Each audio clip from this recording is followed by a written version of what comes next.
Yan guys, magandang araw. Meron po tayong panibagong project today. Ayan, nandito po tayo sa Barangay Lawa, Calamba, Laguna. Ayan, meron po tayong kakabitang keyless entry sa PFP Kanto. Ayan guys, salamat po sa ating tropa at tayo ay nirecommend. Ayan, andito po tayo ngayon sa ating destination ngayon. Let's go. Atin na pong umpisahan.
Yan guys, ang ating finished product. Ayan guys, na-mount na po natin ng maayos at ating pong na-wiring ng malinis. Ayan, sa mga gusto po mag-abil, abil na po, PM lang po sa ating Facebook page. Ayan guys, thank you po sa nag-abil.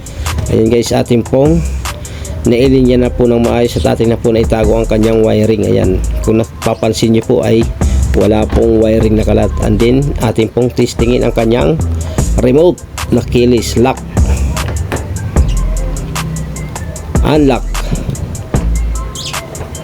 Yan guys, work it na po.